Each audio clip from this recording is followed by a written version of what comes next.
سورہ بقرہ کی آیت نمبر 30 پہ جو آدم علیہ السلام کا اور تخلیق کائنات کا جو ٹاپک سٹارٹڈ ہے اس پہ ڈسکس کر رہے ہیں۔ اس میں بہت ساری خوبصورت باتیں ہیں، بہت سارے نکتے ہیں، اور کل ہم نے جس چیز پہ بات کی تھی کہ سوال کرنا، ذہن میں سوال آنا، یہ کوئی بڑی بات نہیں ہے، مسئلے والی بات نہیں ہے۔ ہاں، ہمارا ذہن اس وقت کیا سوچ رہا ہے، کیا نیت رکھ رہا ہے، ایٹیچیوڈ ہمارا کیا ہے، وہ امپورٹنٹ ہے۔ جیسے کہ جب اللہ نے کہا انی جاعل فی الارض خلیفہ، کہ میں زمین پر ایک خلیفہ بنا رہا ہوں قالوا اتجعل فیہا من یفسد فیہا ویسفک الدماء، اللہ آپ ایک ایسے مخلوق کو اختیارات دینا چاہ رہے ہیں، نائب بنانا چاہ رہے ہیں جو کہ فساد کرے گی اور خون بہائے گی۔ وَنَحْنُ نُسَبِّحُ بِحَمْدِكَ وَنُقَدِّسُ لَكَ، دو معنی اس کے کل ہم نے دیکھے تھے، دو ڈائمنشنز، دو طرح سے ہم نے اس کو دیکھا تھا کہ اس سے کیا مراد تھی۔ ایک ہم نے یہ بات کی تھی کہ یا اللہ ہم آپ کی تسبیح بیان کرتے ہیں، آپ کی حمد کرتے ہیں،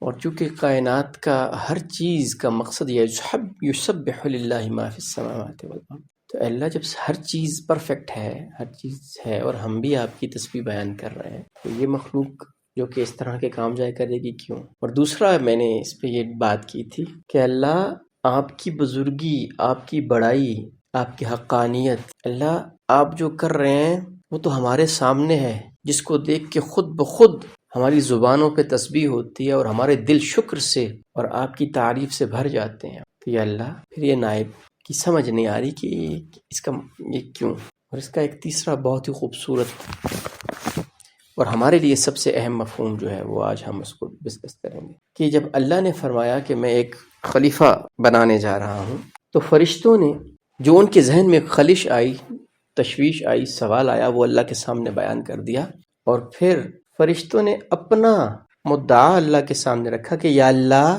ہم یہ کوئی اعتراض کے طور پر نہیں پوچھ رہے، سوال نہیں اٹھا رہے، نحن نسبح بحمدک ونقدس لک، اے اللہ ہم تو آپ کی تسبیح بیان کرتے ہیں، آپ تو ہیں ہی ہر غلطی سے، ہر عیب سے، ہر کمی سے، ہر کمزوری سے مبرہ ہیں، اوپر ہے یا اللہ، نقدس لک، نقدس جس طرح ہم کہتے ہیں مقدس، پاک، کہ اے اللہ آپ کا کوئی فیصلہ حکمت سے خالی ہو ہی نہیں سکتا، اللہ آپ تو ہر کمی سے پاک ہیں۔ ہم اس بات کا اعتراف کر رہے ہیں، یعنی فرشتے زبان سے یہ کہہ رہے ہیں کہ اللہ ہم تو اس بات کا اعتراف کر رہے ہیں کہ آپ کا ہر عمل، ہر کام حکمت سے بھرا ہوا ہے، اللہ آپ سے کسی ایسے کام کی توقع ہی نہیں کی جا سکتی جس میں کوئی کمزوری ہو یا جو آپ کی شان کے خلاف۔ اللہ ایسا نہیں ہے کہ ہم صرف یہ بتا رہے ہیں کہ ہمیں سمجھ نہیں آ رہی۔ تو یہ اتنے خوبصورت طریقے سے یہ تین ڈیفرنٹ ڈائمنشنز آپ کے سامنے آ گئے۔ اور ایک اور لیسن کہ اللہ نے ہمیں دنیا میں بھیجا ہی خلافت کے لیے ہے، ہمیں اللہ کے نائب بنا کے بھیجا ہے، کوئی سزا کے طور پہ نہیں بھیجا گیا، اور نہ ہی کوئی آدم علیہ السلام نے قصور کیا اور اس کی سزا میں ہم بھی ادھر پڑے ہوئے ہیں، ایسا کچھ بھی نہیں۔ اللہ میں بتا رہے ہیں کہ اللہ نے ہمیں چنا ہے خلیفہ کے لیے، اور مزید انشاءاللہ اس کی ڈیٹیلز آ جائیں گی۔ اور جب انہوں نے یہ بات کی اور اللہ کے سامنے عاجزی کا اور انکساری کا اظہار بھی کیا فرشتوں نے، تو اللہ نے کیا فرمایا؟ قال انی اعلم، میں جانتا ہوں، ما لا تعلمون، آیت نمبر 31 ہے۔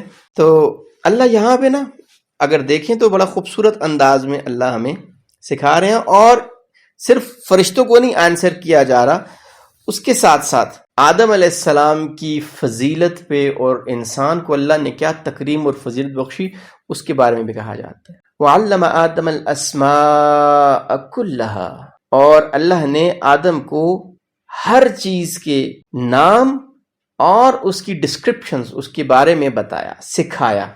علمہ، علم دیا ان کا، ثم، پھر عرضہم، پیش کیا ان کو، علی الملائکہ، فرشتوں کے آگے، فرشتوں کے سامنے، فقال، اور پھر کہا، انبئونی باسماء ہؤلاء، خبر دو مجھے، بتاؤ مجھے ان چیزوں کے بارے میں، ان کے نام کیا ہیں، یہ کیا کام کرتی ہیں، یہ کیسی ہیں، ہؤلاء، یہ ساری کی ساری ہیں سامنے، ان کنتم صادقین، اگر ہو تم سچے۔ لفظی ترجمہ کر لیتے ہیں، اور علمہ، سکھائے، آدم علیہ السلام کو، الاسماء، اسماء کا ایک مطلب ہوتا ہے نام، لیکن اسما صرف نام کو نہیں کہتے. اسما سے مراد یہ ہے کہ نام بھی اور اس کے بارے میں کچھ تھوڑی سی ڈیٹیلز بھی کہ یہ ہے کیا, اس کا مقصد کیا ہے, کام کیا ہے, اس سے ہم کیا کیا کام کر سکتے ہیں, وہ ساری چیزیں اللہ نے آدم علیہ السلام کو سکھائی. کلہا تمام اشیاء کے, تمام اشیاء سے مراد ہے کہ بہت ساری چیزوں کی. ثم پھر عرضا عرض کیا یعنی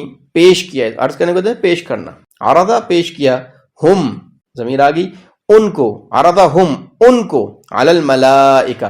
اب عرضا ہم سے مراد, ابھی اس کو ہم تفسیر میں ڈیٹیل سے پڑھیں گے کہ یہاں پہ ہم ہے, عرضا ہا نہیں ہے, عرضا ہم ہے. کن کن چیزوں کو ان کے سامنے پیش کیا؟ فرشتوں کے, علی الملائکہ فرشتوں کے سامنے. فا پھر یا پس, قالا فرمایا, انبیو نبا جس طرح آتا ہے نا, اس کو کہتے ہیں کہ خبر دینا, نی مجھے, انبیونی مجھے خبر دو, بی با جو ہوتا ہے وہ ہوتا ہے ساتھ, اسمائی نامو, ہا اولائی ہا اولائی ان سب کے, جمع کا صیغہ ہا اولائی ان سب کے, ان اگر کن تم ہو تم صادقین سچے. اب فرشتوں کو جو پریشانی ہو گئی تھی تو اللہ جل شانہ نے فرشتوں کے سامنے پیش فرمایا, آدم علیہ السلام کو پہلے چیزوں کے بارے میں سکھایا, علم دیا, نالج سکھایا. اور یہ انسانیت کا سب سے بڑا شرف ہے کہ آج ہمارے پاس جو بھی نالج ہے نا, جو بھی علم ہے, جو بھی جہاں جتنا آگے ہم ترقی کر چکے ہیں سائنس میں, علم میں, میڈیسن میں, کہیں پہ بھی, ان سب کی روٹ کون ہے, بیسکس کہاں سے آئیں؟ آدم علیہ السلام سے. آدم علیہ السلام کو اللہ نے سب کچھ سکھایا, آدم علیہ السلام نے اپنی اولاد کو سکھایا, انہوں نے مزید اس کے اندر تحقیق کی, اس کو ڈگ ڈاؤن کیا اور چیزیں بڑھتی چلی گئی. لیکن ہر چیز کی جو روٹ ہے نا وہ کہاں جا رہی ہے؟ آدم علیہ السلام کے پاس جا رہی ہے. اور پھر آدم علیہ السلام کے لیے یا ہمارے لیے سب سے جو بڑی ایک شرف کی بات ہے کہ ہمیں کس نے سکھایا؟ آدم علیہ السلام کس نے سکھایا؟ اللہ نے. علم آدم الاسماء کلھا, چیزوں کے بارے میں اللہ نے بتایا. یہاں پہ مفسرین رحمہ اللہ علیہ سے دو مراد ہیں, دو چیزیں مراد ہیں. وہ اس سے اسماء سے دو چیزیں مراد لیتے ہیں کہ ایک تو دنیا کے اندر جو چیزیں ہیں ان کے بارے میں بتایا, یہ آگ ہے, یہ پانی ہے, یہ درخت ہے, یہ جانور ہیں, یہ چیزیں ہیں کہ یہ کام ہو سکتے ہیں, یہ لوہا ہے, وٹ ایور جو کچھ بھی ہے. اور دوسری چیز کہ آدم علیہ السلام کو اپنی پوری اولاد کے بارے میں بتایا, پوری اولاد کے بارے میں. تو مفسرین کے یہ دونوں اقوال ہیں.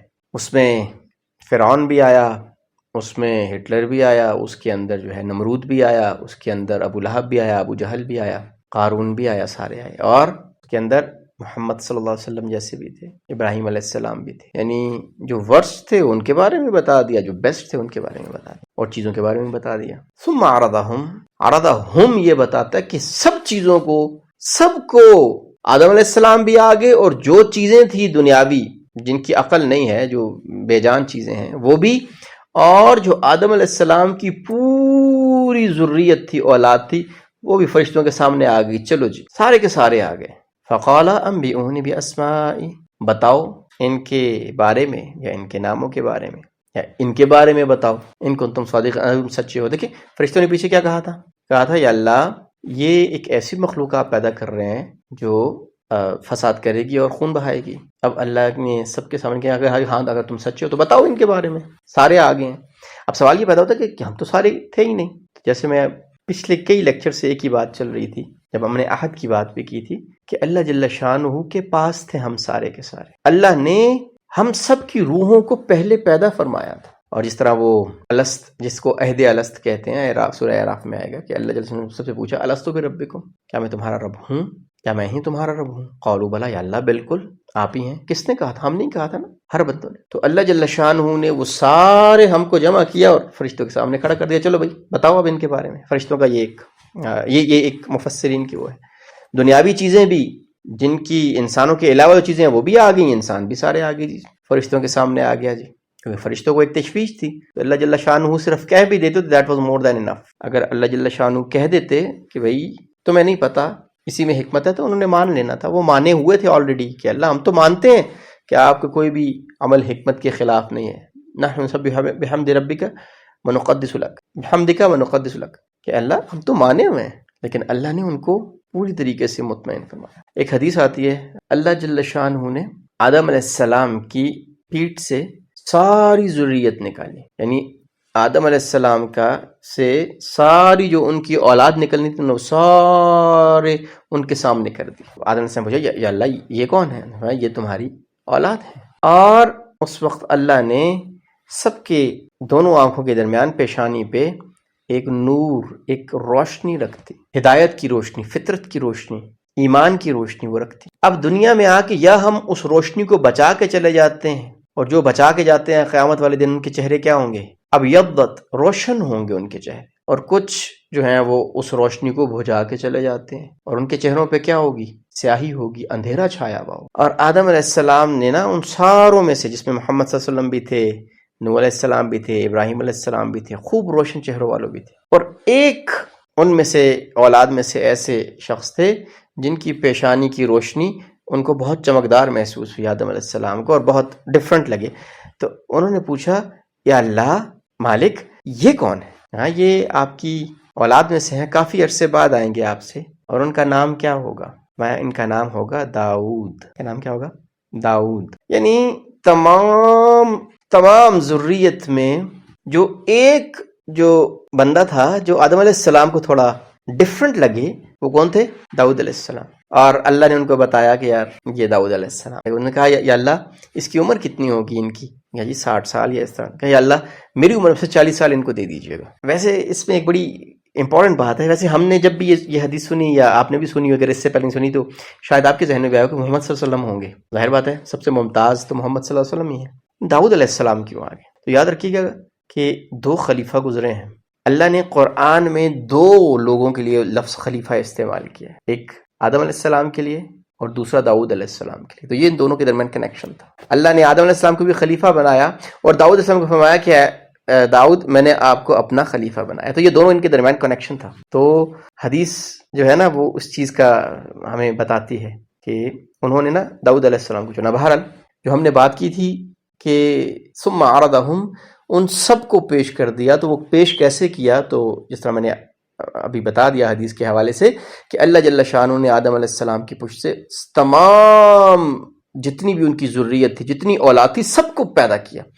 آدم علیہ السلام کے بیٹے جو تھے حابیل قابیل سے لے کے، اور بھی جتنے ان کی اولادی تھی، ان سے لے کے قیامت تک آنے والا جو آخری بچہ ہے اس تک جتنی اولاد تھی ساری کی ساری اللہ نے اس وقت ان کی روحوں کو پیدا فرما دی. اور پھر ابھی یہ چل رہی ہے ایک جو مووی چل رہی ہے، یا اس کی ایپیسوڈ آ گئی. فرسٹ ایپیسوڈ کے اندر اللہ جل شانہ فرشتوں کو بتا رہے ہیں، پھر آدم علیہ السلام کو سکھا رہے ہیں، اور پھر فرشتوں کے سامنے آدم علیہ السلام کو اور ان کی ذریت اور باقی جو چیزیں تھیں جن کا علم اللہ نے ہمیں دیا تھا ان سب کو پیش کیا گیا. آخر دعوانا الحمدللہ رب العالمین.